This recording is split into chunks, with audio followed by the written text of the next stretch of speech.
Jonah Grimm's fingers tightened on the wheel as the bus's engine hummed steadily beneath him, cutting through the early morning fog. The hum of the engine should have been soothing, should have grounded him in the familiar comfort of routine, but it wasn't. Something felt wrong. It wasn't just the damp chill that clung to the air outside or the quiet hum of his tires on the wet road. It was the weight in his chest, a creeping feeling like he wasn't really alone. He glanced in the rearview mirror at the passengers, his elderly regulars, all of them sitting quietly, but there was an unsettling stillness in the air. Sylvia Doran was the first to climb aboard. She gave him a nod, but her eyes were colder than usual, darker somehow. Jonah forced a smile, trying to shake off the prickling unease that settled deep in his stomach. She was always a little odd, but nothing he couldn't handle. The others filed in one by one. Victor Thorne, silent as always, his eyes fixed on the window, watching something far off that Jonah couldn't see. Evelyn Tatum, who usually hummed quietly to herself, now sitting completely still with her hands folded in her lap. He tried to make a little small talk, but his words seemed to hang in the air, unanswered. It wasn't like them to be this quiet, this reserved. A low hum of anxiety twisted inside him, but he brushed it off, trying to focus on the road ahead. The streets of the neighborhood were just as he remembered. Trees lining the road, houses with cracked windows, and the distant sound of a dog barking somewhere in the distance. But the usual calmness of the route felt suffocating, almost like the whole place was holding its breath. He glanced at the clock on the dash, 7:45 a.m. That should have been enough time to make a few stops, but something was off. He had barely made it past the old gas station, but the familiar landmarks were already starting to blur together. Had he missed a turn? Maybe he was just tired. It wasn't like him to make mistakes like this. A faint sound caught his attention, something almost inaudible. A whisper, soft and distant, coming from the back of the bus. He froze, gripping the wheel tighter. The air inside the bus felt thicker suddenly, heavier, as if something was watching him. He glanced up at the rearview mirror, but nothing had changed. The passengers were still sitting there, as if they hadn't noticed the strange noise. Jonah tried to convince himself that it was just the wind, that maybe something had rattled in the back of the bus. But the whisper lingered, just out of reach, like a forgotten thought. A chill swept through the cabin, colder than it should have been. The heater hadn't been running long enough for it to feel this way, and yet there it was, seeping into his bones, settling into his spine.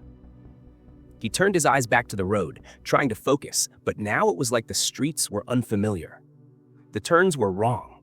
The buildings looked like ghosts, as if they had been here before but weren't supposed to be. He passed the same corner twice in what felt like minutes, but his brain refused to acknowledge it. Jonah had driven this route 1,000 times. There was no way he could be losing track of it. But somehow, it felt like the road was shifting around him, bending in on itself, twisting in ways that made his pulse race. His hands gripped the wheel harder as he tried to stay calm. Something was wrong. He was sure of it now. The passengers hadn't moved an inch. Not even Sylvia, who always had something to say. Not even Victor, who would at least give him a curt nod when they passed another stop. They just stared ahead, blank expressions on their faces, like they weren't even there. Jonah couldn't remember the last time any of them had been this still. He could feel his heartbeat thumping in his ears, and the air inside the bus had become so thick it felt like he was breathing underwater. He shook his head, trying to push the panic down. Maybe they were just tired. Maybe it was just the strange fog that clung to the world outside. He forced himself to look away from the rearview mirror, focusing on the road ahead. But even that didn't feel right. The pavement looked the same cracks, same faded lines, but the street signs were wrong. They didn't match the ones he remembered. He should have known the turnoff for Maple Street by now, but it wasn't there. Instead, a street sign for a road he didn't recognize stood at the corner. His stomach dropped. This couldn't be right. Jonah slowed the bus, trying to gather his thoughts. He wasn't sure what was happening, but something inside him screamed that he needed to stop. His foot hovered over the brake pedal, but then he heard it again. Another whisper, this time louder, sharper, coming from the back of the bus. It wasn't the wind. This wasn't the wind. It was a voice. He could almost make out words now. Turn back. it said, so faint but so clear. Turn back. Jonah's eyes darted to the mirror once more. His breath caught in his throat. The passengers, none of them had moved, but their eyes were different. Their faces had stayed the same, but their eyes, they were cold, empty, like hollow wells, staring straight ahead with no sign of recognition. It was as if they weren't really there. And yet, their presence seemed to fill every corner of the bus, pressing in on him from every direction. His mind raced as he tried to make sense of it. The bus, the passengers, they were the same, but everything was wrong. The streets, the signs, the voices. Jonah's hands were clammy, his breath coming in shallow gasps. He glanced at the clock again. The minute hand had moved, but hours had passed, not minutes. It was 10:15 now, and he hadn't stopped at a single house, hadn't picked up or dropped off a single passenger. How had he missed so much time? The world outside had become a blur, the houses and trees a smear of color that he couldn't quite make sense of. He pulled over to the side of the road, the screech of the tires loud in the otherwise dead silence. His hands shook as he reached for the door handle. He needed to get off, needed to breathe, needed to make sense of what was happening. But when he looked back at the passengers, their eyes were locked on him now, every single one of them. Their gazes were like a weight on his chest. And then, just as suddenly as it had begun, the whispering stopped. Jonah's heart pounded in his chest. He quickly looked at the clock again, hoping to make sense of it. But the time was all wrong. It was later than it should have been. Much later. Hours had passed in a blink, and the world outside had only grown darker, more distant, like the bus was trapped in a place that didn't belong to the real world anymore. Jonah's stomach churned as the full weight of the situation settled on him. Something was horribly wrong. The bus had skipped over parts of the route. It had to have. He looked out the windshield, but everything was shrouded in fog. No matter how many times he checked the map or glanced at the street signs, he couldn't place where he was. This wasn't his route. Not anymore. Something was waiting for him in the distance, just beyond the fog. Something that Jonah wasn't ready to face.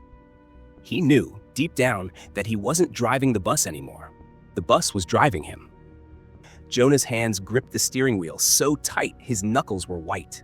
His heart raced as he pushed the gas pedal, trying to force the bus to move forward. The streets were still shrouded in fog, the world around him completely still and silent. The clock on the dash blinked 10:30, far too late for him to be this deep into the route without making a single stop. His thoughts scrambled, trying to make sense of everything. What had happened?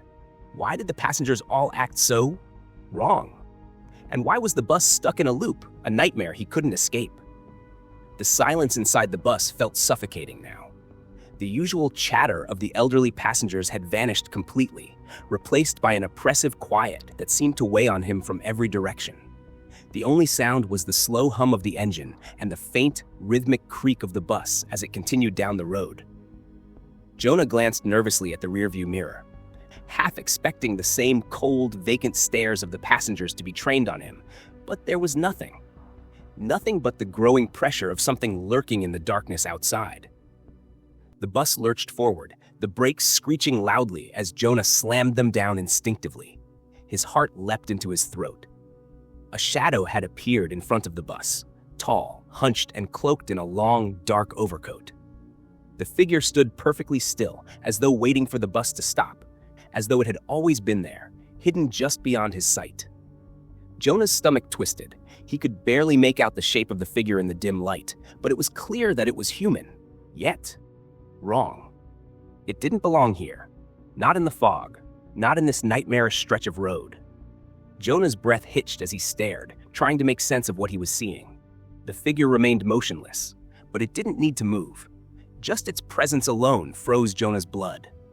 The air around him seemed to grow colder, the fog pressing in, smothering the world in silence. The stranger didn't say a word. He simply raised a gloved hand, a gesture that was eerily calm, yet somehow commanding. Jonah's heart pounded in his chest as his eyes flicked nervously from the road to the figure outside. His pulse was hammering in his ears, and an icy shiver ran down his spine. Jonah's body moved before his brain could process it, his foot trembling as he slowly released the brake, inching the bus forward. The The stranger didn't move as the bus passed by him. His figure remained frozen, still as a statue in the thick fog. But Jonah could feel his eyes on him. Those eyes, hidden beneath the brim of his hat, drilling into Jonah's soul. He felt like something inside him was slowly being consumed, like the figure was pulling him into something terrible, something that Jonah had no control over. The weight of it was unbearable. Jonah forced his eyes away from the figure, glancing at the passengers, hoping to find some sort of comfort in their familiar faces. But nothing could have prepared him for what he saw. Mira Fenton. She was a child, wasn't she? Jonah was sure she hadn't been there before. But there she was, sitting calmly in one of the seats toward the back of the bus, her little legs dangling over the edge, as though she had been there the entire time. Jonah's stomach dropped, and his hands started to shake uncontrollably as he looked at her. Her face was completely blank, her small body stiff, almost unnaturally so. She didn't seem to notice him at all. Her gaze was locked forward, staring at nothing in particular, with wide, empty eyes. Jonah's pulse quickened. What was happening? Was she part of this? Had she always been on the bus, just waiting for the right moment to reveal herself? There was no way he could have missed her before. She had never been there. He would have remembered. But now, she was seated there like she'd always belonged, like she was just one more passenger in the group. A cold shiver ran through Jonah, his mind screaming at him to look away, to focus on the road, but his eyes kept drifting back to her. She was the key. He was sure of it. But to what? His eyes flicked back to the road, hoping that the strange sensation gnawing at him would go away if he just kept moving. But as he did, the figure in the overcoat was suddenly there again, directly in front of the bus, blocking his path. Jonah slammed on the brakes, the sound of the tires screeching against the wet asphalt ringing in his ears. The bus jerked to a halt, and for a long moment, the world was silent. Jonah's breath was ragged, his chest heaving as he gripped the steering wheel, eyes wide and unblinking. The stranger was standing there, just as still as before, but now Jonah could see the glint of something behind the brim of his hat. He could feel the coldness emanating from the figure as if it were something physical, a force pushing against him, trying to break through. He tried to open his mouth, to say something, anything to make sense of what was happening, but nothing came out. The figure didn't speak. It didn't need to. Then, as if to torment Jonah, the stranger raised a hand again, this time more slowly, deliberately. It was a signal. Jonah could feel the weight of it, the compulsion to obey without a word. The chill in the air seemed to grow, seeping into his bones, and the hollow voice, the same voice that had whispered before, echoed again, this time clearer than ever before. "You cannot leave," it crooned, its tones smooth but chilling, like a shadow wrapping around Jonah's very soul. "You've already made your choice." Jonah's heart skipped a beat. His hands trembled as he tried to restart the engine, to drive away. But something inside him, something deeper than fear, told him that the bus wouldn't move, that it couldn't. As if it were tethered to this cursed place, a place that Jonah couldn't escape, no matter how hard he tried. The stranger's voice broke through the growing panic in Jonah's chest. "You've entered the curse," he said, his voice like ice scraping against metal. "You've taken the first step, and now you will follow it to the end." His words hung in the air like a death sentence. Jonah's breath came in shallow gasps, his body stiff with terror. "There's no turning back now. The passengers are waiting, and you are one of them." Jonah's pulse raced in his throat. He couldn't move. His body refused to respond, frozen by the figure's cold, dark gaze. And then, with a final glance, the stranger turned and walked away, vanishing into the fog as if he'd never been there at all. Jonah could barely breathe, the weight of his own fear choking him. He glanced at the rearview mirror again, and this time, when he looked back at the passengers, their faces had changed. Sylvia, Victor, Evelyn, Gordon, Percy, they were all staring at him, but their expressions were wrong. Their eyes were dark, like endless pits, and their mouths twisted into sickening smiles, unnatural and wide. Jonah felt the bile rise in his throat as he turned back toward the front, his hands shaking so violently that he almost couldn't grip the wheel. The hollow voice whispered again, the words too faint to understand, but the meaning was clear. The curse had begun, and Jonah Grimm was now a part of it. The bus's windows fogged up. a layer of ice creeping along the edges, and Jonah's breath hitched in his chest. The air inside was freezing, impossibly cold, and the passengers remained still, their faces contorted, locked in expressions that were not their own. Jonah's grip tightened on the wheel. He had to drive. He had to keep moving, or else he would be trapped here forever, suffocated by the curse that had already begun to claim him. Jonah's fingers tightened around the steering wheel, so rigid that his joints ached. The bus seemed to glide over the road with a sense of inevitability, as though it were no longer under his control. His eyes darted between the rearview mirror and the road ahead, his thoughts racing. But no matter how many times he checked, nothing changed. The same old streets, the same old fog, the same empty, eerie silence in the air. He wasn't driving to the next stop. He wasn't going anywhere. The weight of the curse pressed down on him, thick and heavy, suffocating him from all sides. The passengers sat in their seats, unmoving, their eyes locked onto him with an intensity that made his skin crawl. But they didn't speak. They didn't do anything. They just watched. Every breath Jonah took felt like it was dragging him deeper into something he couldn't understand, something he didn't want to. It was like a cage with no walls, a nightmare that stretched on forever. The same stretch of road repeated itself in an endless loop. Jonah could tell, no matter how many turns he took or how far he drove, the houses he passed looked exactly the same, as if frozen in time. The trees, the street signs, the crooked lampposts, they were all so familiar, yet so wrong. Each turn he made was futile, like the bus had a mind of its own, dragging him down a path he couldn't escape. He tried to keep it together, but with every passing minute, the realization hit him harder and harder. He wasn't just driving a bus anymore. He was trapped in it. His heart hammered in his chest. He tried to breathe, tried to shake the overwhelming sense of dread that flooded his mind. He should have turned back by now, but he couldn't. Every time he looked at the clock, hours had slipped away, and the route hadn't changed. There was no end. There was no way out. And then there was the silence, piercing and oppressive. It wasn't natural.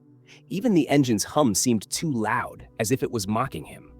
No matter how much he tried to convince himself that it was all in his head, the suffocating air pressed against him, forcing him to see the truth. This bus was a prison, and he was the prisoner.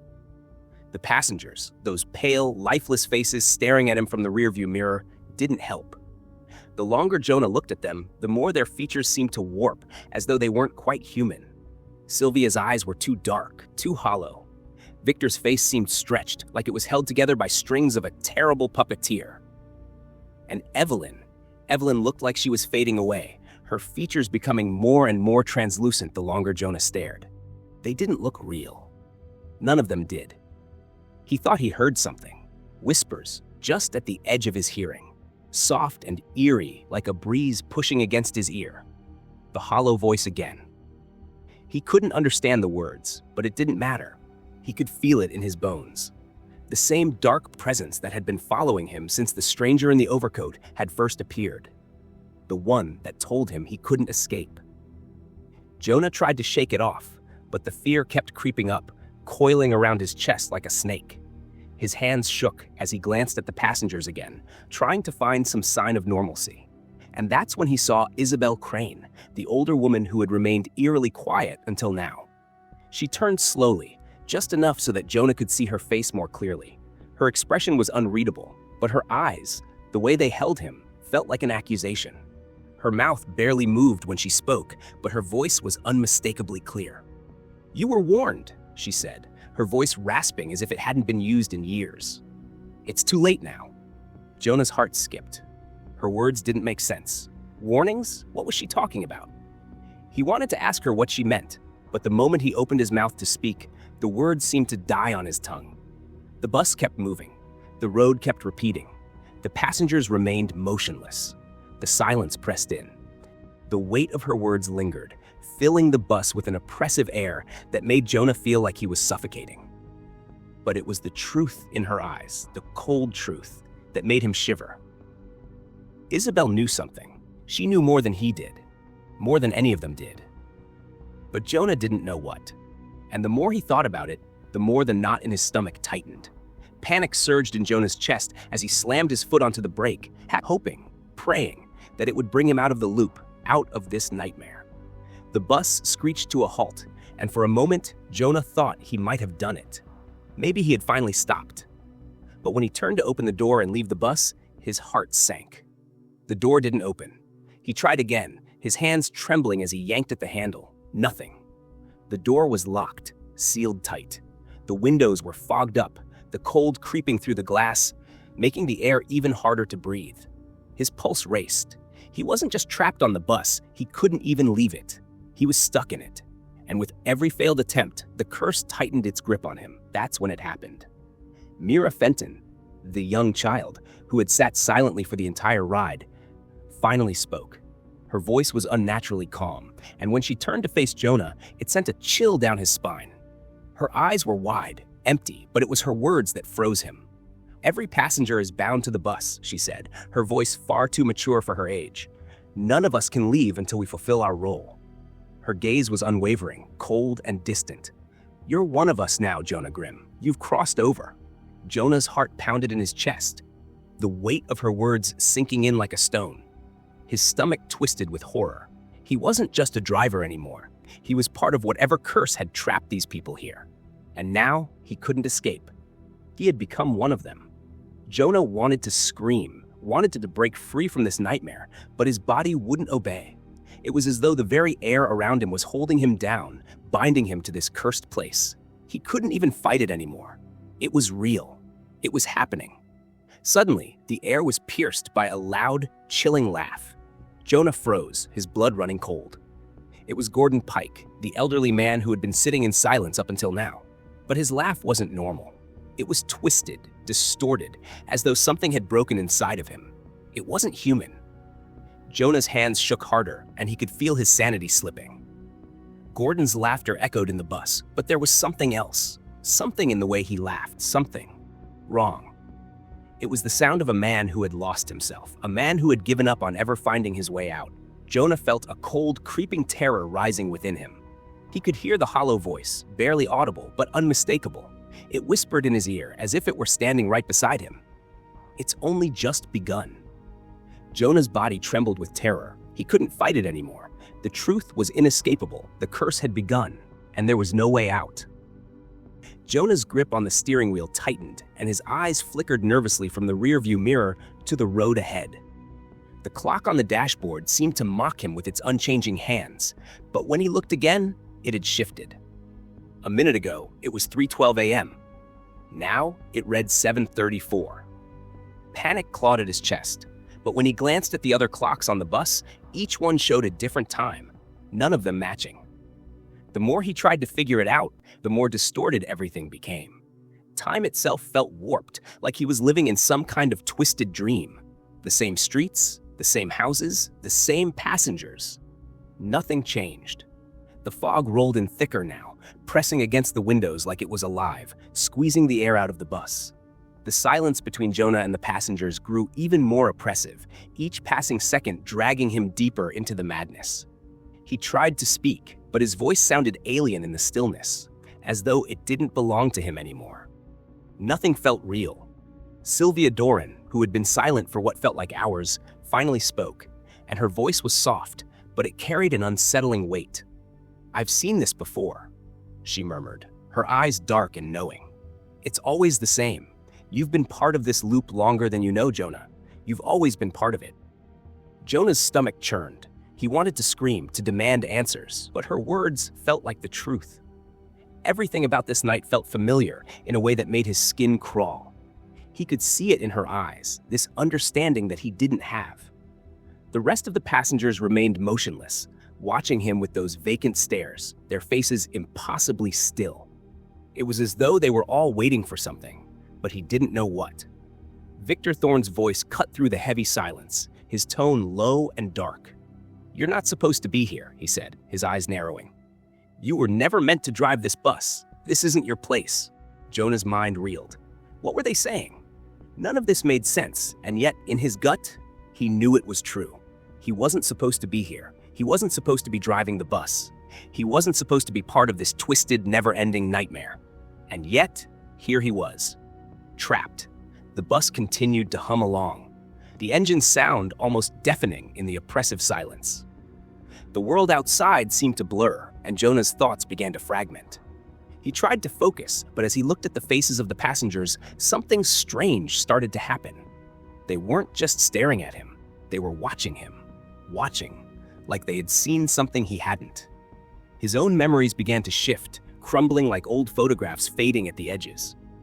Images of his past, a car crash, a flash of headlights, the sound of screeching tires, flashed in his mind, but they didn't feel like his memories.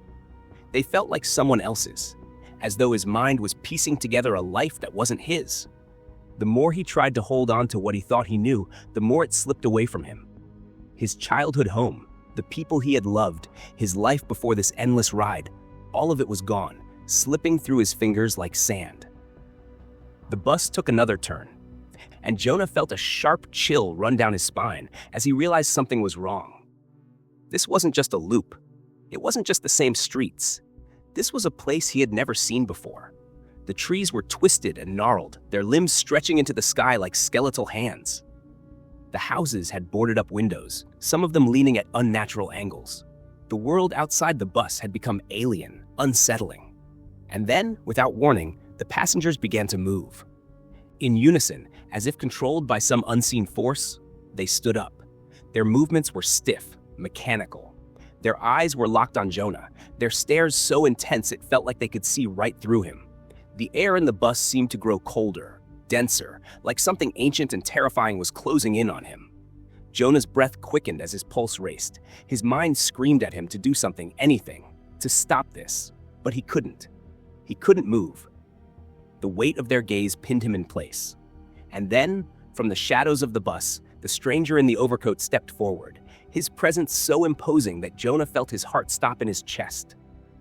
The man's face was still obscured beneath the brim of his hat, but his eyes, dark and empty, burned into Jonah like a fire that refused to die.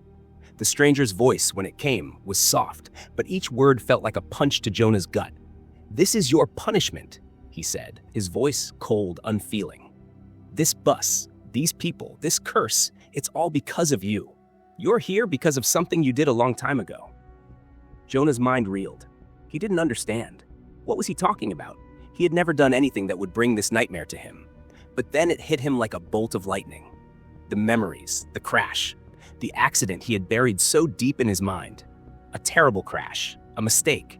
Jonah's chest tightened as the horrifying truth began to surface.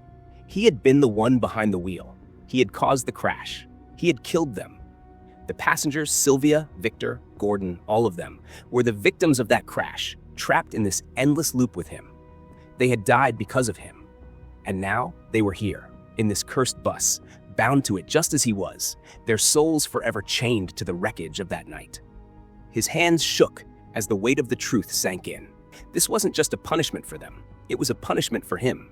He wasn't just driving a bus. He was driving the souls of the dead, his victims, around an endless loop, never to escape.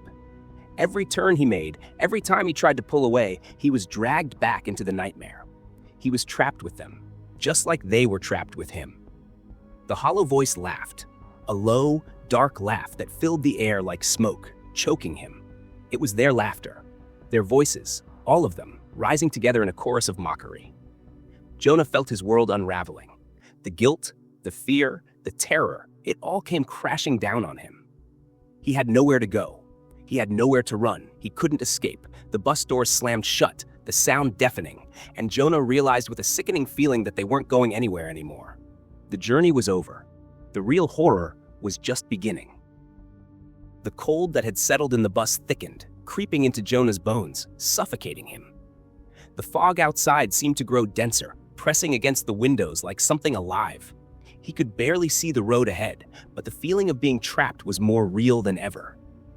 The passengers, no, the things that used to be passengers, began to move, their movements jerky and unnatural. As they stood, they all started to chant in unison, their voices rising in a terrifying harmony. The words were alien, cryptic, and as they echoed in the air, Jonah could feel them pulling at his very soul. Their eyes turned black, pure, inky black, like empty voids staring into him. Their bodies, once human, twisted and contorted, growing grotesque and monstrous. The woman beside him, Sylvia, once a frail old thing, now loomed taller, her hands elongated, nails like claws scraping the seats. Victor's skin bubbled and rippled as if something was pushing to get out from beneath it. Gordon's mouth stretched unnaturally wide and his teeth were too sharp, too jagged. He looked like something that didn't belong in the world Jonah once knew. Jonah's chest tightened as he stared, unable to look away, his breath coming in ragged gasps. He was surrounded by monsters. These weren't the same people who had gotten on the bus. They never were. They were something far worse, something ancient and evil that had taken their forms. He thought about screaming, but his voice caught in his throat. His mind raced, trying to find a way out, but there was no escape. Not anymore. The air inside the bus grew colder, so cold that Jonah's breath was visible in front of him, drifting like smoke. Every time he exhaled, a mist filled the air, and the whispers started. They were soft at first, like distant voices calling his name, but they grew louder and closer, filling the space around him. He couldn't make out what they were saying, but the hollow voice, it had come again, that ever-present whisper, more powerful now, filling his mind with dread. "Jonah!" It hissed, closer now, its voice scraping against his sanity. "You cannot run from what you are. You cannot escape this." The chanting of the passengers, no, the creatures, grew louder, the words twisting, reshaping the air. The bus seemed to tremble beneath him. He could feel the floor vibrating, the walls groaning as if the very structure of the bus was alive, responding to the dark ritual unfolding around him. Mira Fenton, the child who had once sat quietly in the back, stood now at the front of the bus. She was different. Her eyes, once wide and innocent, were now filled with darkness, and her small body seemed to stretch unnaturally tall. She looked at Jonah, and for the first time, she spoke. Her voice was cold, unnervingly mature for a child. "Jonah," she said, her voice like ice, "I am the key to ending this curse, but you must do something for me first." Jonah's heart stopped. The weight of her words pressed down on him, but he couldn't understand. What could she mean? What did she want from him? Her gaze bore into him, and she continued. "To end the cycle, to free us, you must sacrifice yourself. Your life is the final piece of the ritual. Without you, it cannot be completed. Your death will break the curse, and we will finally be free." Jonah's stomach churned, and for a moment, he was paralyzed.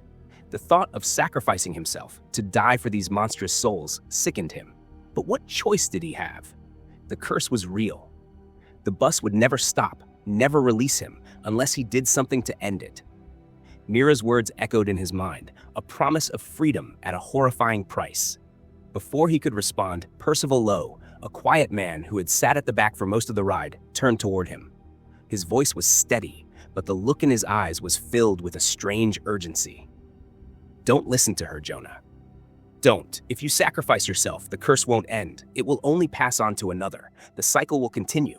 Someone else will take your place, and this nightmare will keep going, over and over."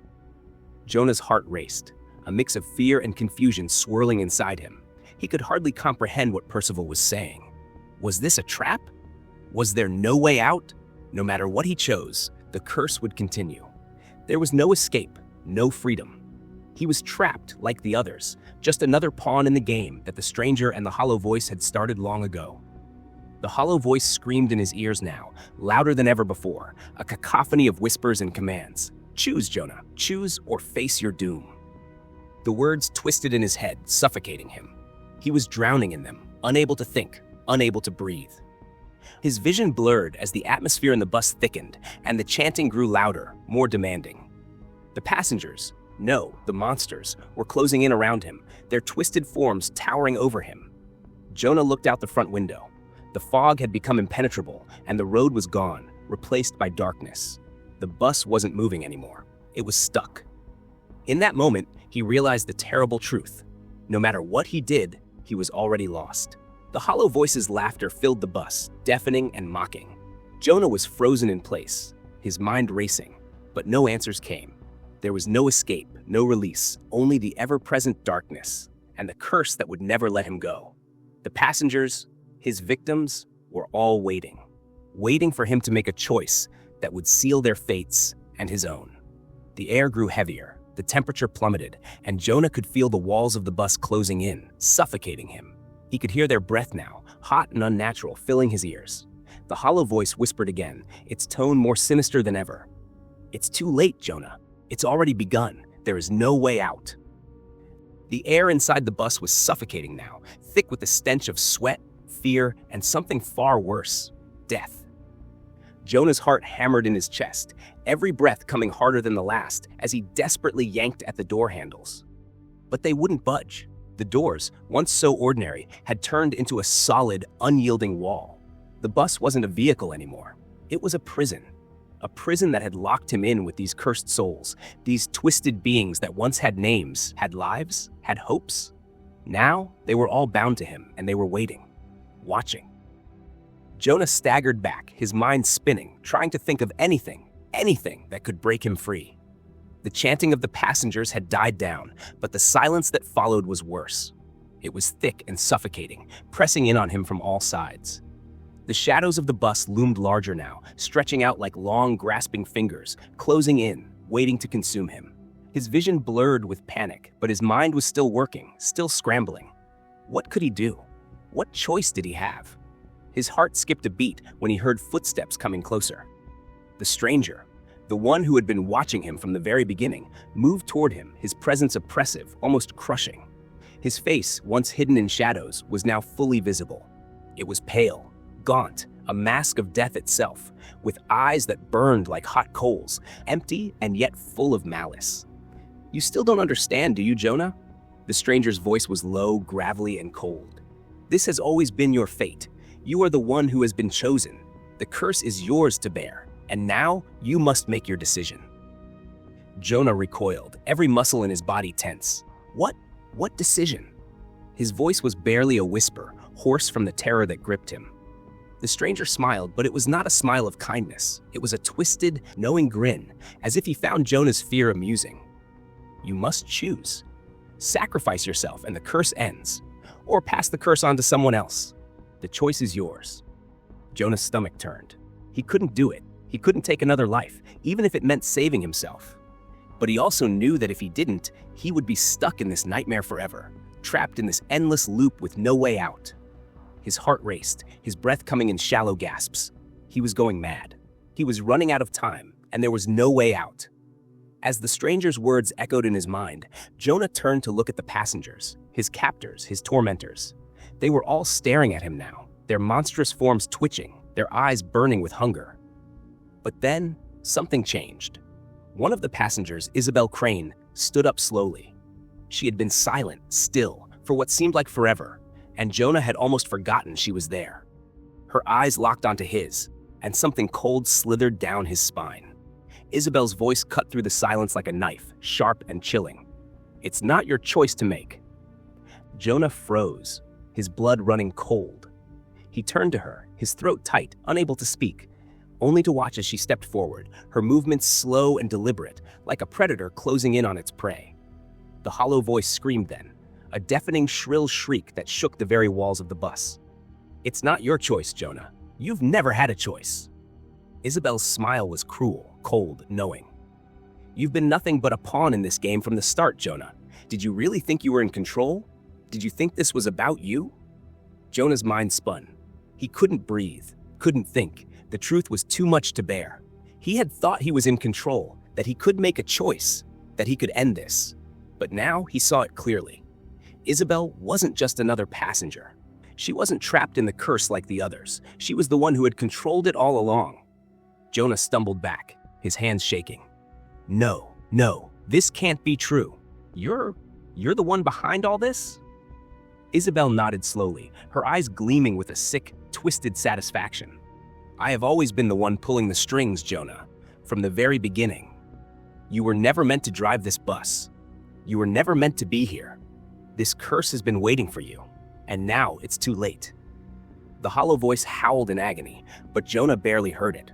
He was too consumed with the realization, with the understanding of his helplessness. Isabel had been the orchestrator of all this, the true mastermind behind the curse that had ensnared him, behind the twisted souls that now surrounded him. He had thought he had a chance, thought he could find a way out, but now he knew.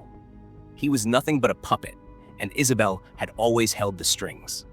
The bus lurched, and Jonah's vision blurred as everything around him seemed to spin.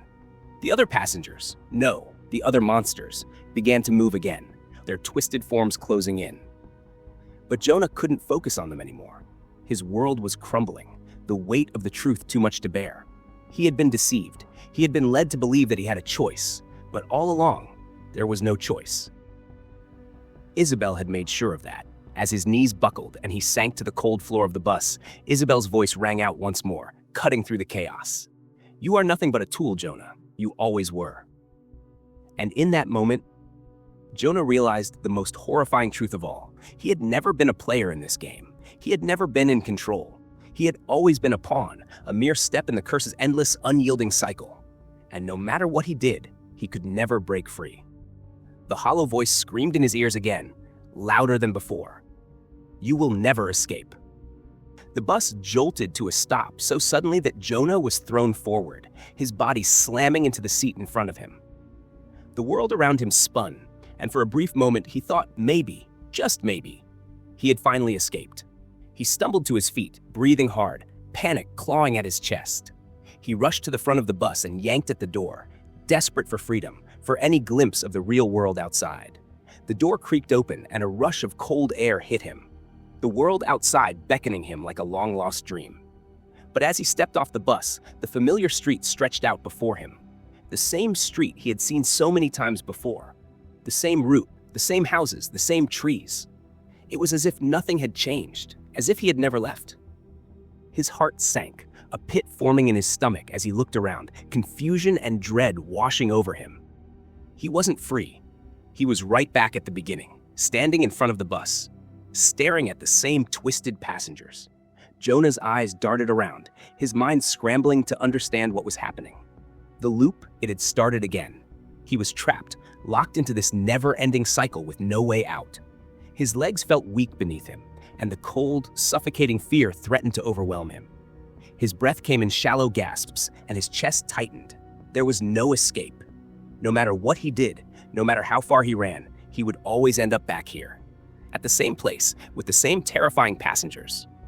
He turned to look back at the bus, his pulse racing. The doors had closed behind him, and there, standing in the doorway, was Mira Fenton. Her face was blank, her expression hollow, empty. She raised her hand slowly, waving at him in a motion that was almost too familiar. Jonah's blood ran cold as he looked into her lifeless eyes, his body frozen in place. "Welcome to the bus, forever," Mira's voice echoed, each word colder than the last, more chilling. It wasn't a greeting, it wasn't an invitation. It was a statement, a declaration of the horrifying truth Jonah could no longer deny. He was never meant to leave. This bus, this cursed vehicle, was his home now, his prison, his eternal torment. The hollow voice whispered in his ear again, but this time it wasn't just a whisper. It was everywhere, surrounding him, suffocating him. "Forever, forever, forever." The word repeated in his mind, each echo louder, sharper, until it felt like it was tearing at his very soul. Jonah stumbled back, his knees buckling beneath him as the weight of the truth crashed down on him. His mind screamed for escape, but there was none. There was no way out of this nightmare. The passengers inside the bus were no longer just victims. They were part of his torment. Their twisted, monstrous faces pressed against the windows, staring at him with eyes that burned with an unholy hunger. He could feel their presence, their cold fingers reaching out for him, pulling him back into the darkness. He turned away from the bus, trying to flee, but it was no use. The street stretched on forever, the same twisted, endless path he had been trapped on for what felt like an eternity. He tried to run, to escape, but his legs felt heavy, like they were made of lead. Each step was a struggle, each movement slow and sluggish, as if the very ground beneath him was fighting to keep him there. And then, as he reached the end of the street, it all clicked into place. The truth he had been too terrified to face, too blind to see. He was caught in a loop, a never-ending cycle that would trap him here forever with no hope of escape. The passengers were part of it. The curse was part of it. And now, Jonah was part of it too. The sound of the bus engine roared to life behind him, the familiar hum filling the air. He couldn't even turn around. He couldn't bring himself to look. He knew what he would see. He knew they were waiting for him. They would always be waiting. "Forever," he whispered to himself, the word tasting like ashes in his mouth. And as he heard the bus doors open again, the hollow, empty sound echoing in the air, he knew the horrifying truth. He was never going to leave. The cycle had begun again, and it would never end. Mira's face appeared in the doorway, her hollow eyes locking onto his. "Welcome to the bus, forever," she repeated, the words ringing in his ears like a death sentence. And Jonah knew there was no way out.